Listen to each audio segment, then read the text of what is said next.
High বন্ধুরা, দেখো তোমাদেরকে আমি আগেই বলেছিলাম যে আমার বরের যে কাস্টমাররা আছে তারা ওকে খুব ভালোবাসে।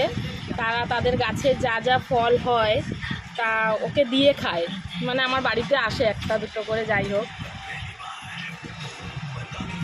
তা এই দেখো, এর আগে আমের ভিডিও করেছি, এখন কাঁঠালের ভিডিও করছি। এটা একটা কাস্টমার দিয়েছে, এটা আর একটা কাস্টমার দিয়েছে। এটা এখনও খুব শক্ত, আর কার্বাইড দেবো না, এমনি পাকবে, রেখে দেবো। এটা কালকে দিয়েছে, আর এটা আজকে দিয়েছে। এটা একদম পেকে গেছে, দেখো কালারটা কত সুন্দর হয়েছে, একদম রস খাজা যাকে বলে। তা আমি এই যে হাতে প্লাস্টিক ভরে নিয়েছি, তার জন্য প্লাস্টিকটার জন্য আমাকে তেল দিতে হচ্ছে না হাতে। ওই তেল দিয়ে কাঁঠাল ছাড়াতে হয়, কেননা কাঁঠালের আঠা জানোই লাগলে ছাড়ে না। কাঁঠালের আঠা আর পিঁড়িতের আঠা একদম লাগলে আর ছাড়ে না। তা দেখো, আমি এখন এই কাঁঠালটা ছাড়াবো, তার জন্য হাতে প্লাস্টিক ভরে নিয়েছি, হাতের আঠা লাগবে না। কেন রাখো,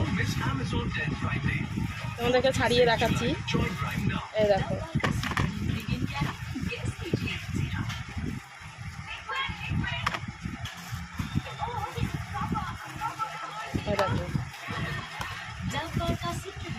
তোমরাও এরকম পদ্ধতিতে কাঁঠাল ছাড়াবে, তোমাদের আর হাতে তেল দিতে হবে না, বা হাতে তেল দেওয়ার পরেও দেখবে হাতের মধ্যে লেগে থাকে কাঁঠালের আঠা।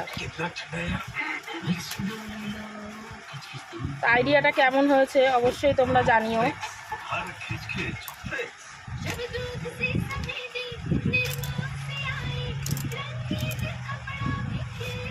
ছাড়ানোর কায়দা আমি পারি না, আমার বডি ছাড়ি ভেঙে দিয়েছে, অনেক শক্ত। এই দেখো,